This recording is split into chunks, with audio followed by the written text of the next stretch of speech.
Hey, what's going on, everybody? This is Jared. Just wanted to do this video to show a couple records I got for the vinyl collection. And these are a couple that I didn't plan on getting to, but kind of just happened that way. But this record in general is the record I've been looking for ever since I started collecting vinyl, really, a few years ago. This is The Wildlife by Slaughter, released in 1992. And this is one of my favorite albums of all time.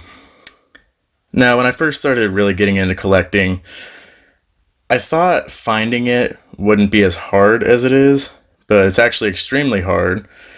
And, just going to the local record store, they initially told me they actually had it last year, but it's extremely hard to find. And every time that I would go to the local record store, I would look for it and obviously never find it. And pretty much every time I went, they would also give me a different story. I heard that one story in the beginning, and then everyone else I talked to subsequent times told me that they've never seen it, they've never had it, and that it's, pretty much impossible to find. I also started going to another record store nearby, and the owner of the place has also never seen it. And this is their second album in their discography. Their first album was much more popular, Stick It To Ya, and even that one is hard to find on vinyl. I really came to realize that finding late 80s, early 90s records is actually very difficult in and of itself, and they're pretty rare, even though they do exist. Pretty much looked for it year after year, didn't find anything. My girlfriend tried getting it for me for, holidays and stuff, my birthday and Christmas and stuff like that. My girlfriend even called around like the whole state, it seemed like, trying to find a record store that had it, and no one had it, no one's seen it. It's just really, really obscure. Even my dad was looking for it and whatnot. Of course, I checked on eBay, and you could find it, but the listings were from like overseas, South Korea and just random countries that like I don't really trust buying from. Who knows what's going to happen, especially like by the time it gets here, what condition it's going to be in. So I never pulled the trigger on any of those, but they wanted hefty prices for them, around $200 for each. So it just became a thing that just went on forever, it seemed like. And finally, this year, I found a listing on eBay for one that was around $200, and it was in Texas. And I was shocked. And it was actually from a random thrift store, and I pretty much immediately pulled the trigger on it and bought it. And I was so happy, so stoked, couldn't believe it.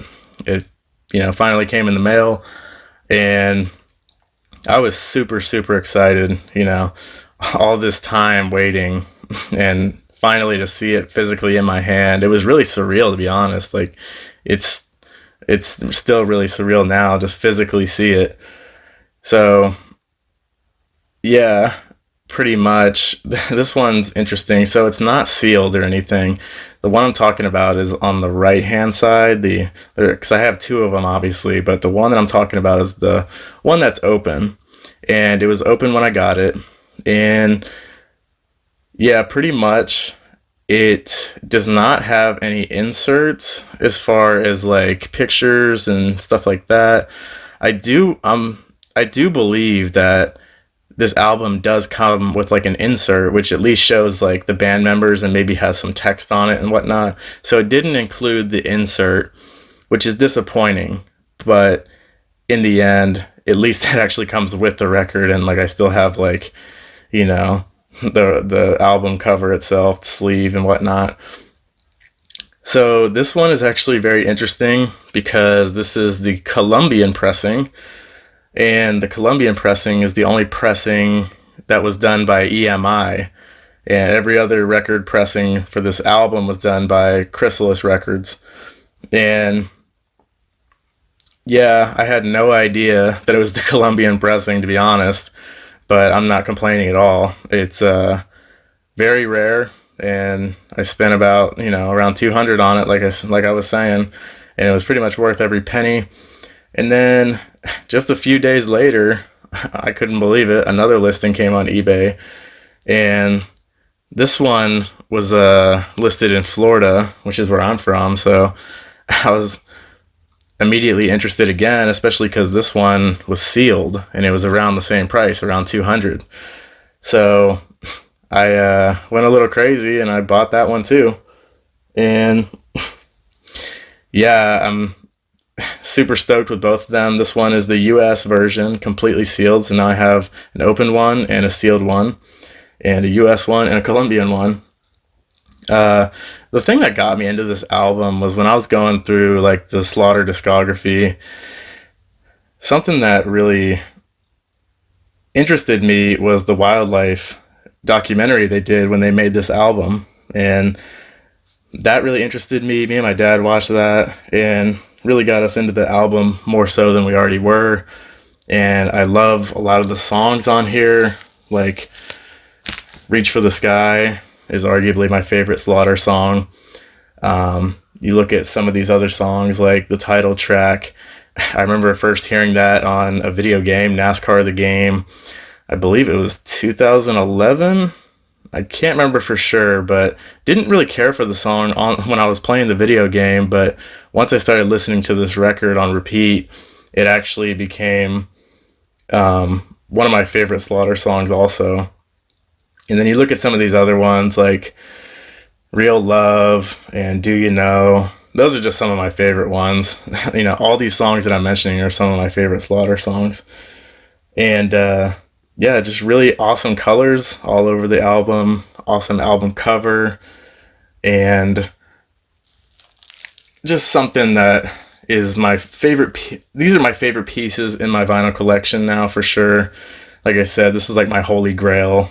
And something that's actually kind of interesting was Mark Slaughter announced a few months ago that he was going to be releasing their third album, Fear No Evil, on remastered vinyl in the coming months.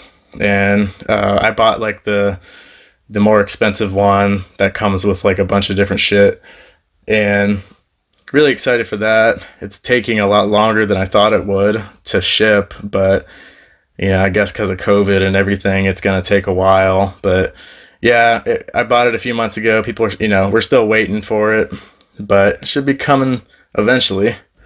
So yeah, that'll be the first time that album has ever been pressed on vinyl. So that'll be cool that the first 3 albums they made will be on vinyl.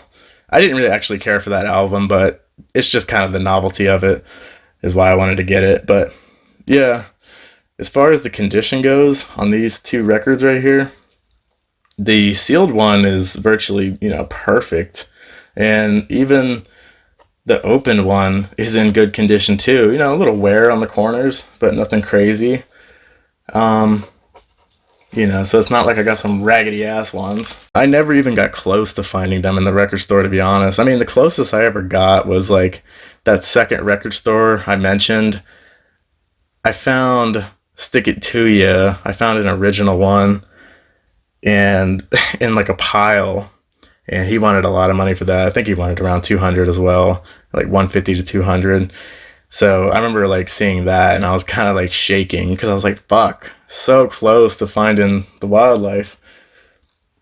But yeah, hope you guys enjoyed. I know Mark Slaughter was talking about doing a remastered The Wildlife on vinyl as well.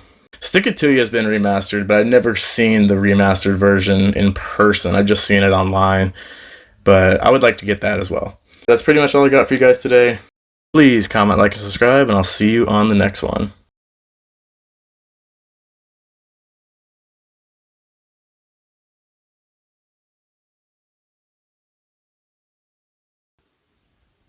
Here's something that's pretty fucking awesome. So I actually posted some pictures of the records on my Instagram, and I tagged Blas Elias, and he actually liked it and commented on it saying, "That is super cool. I have never even seen one on vinyl myself."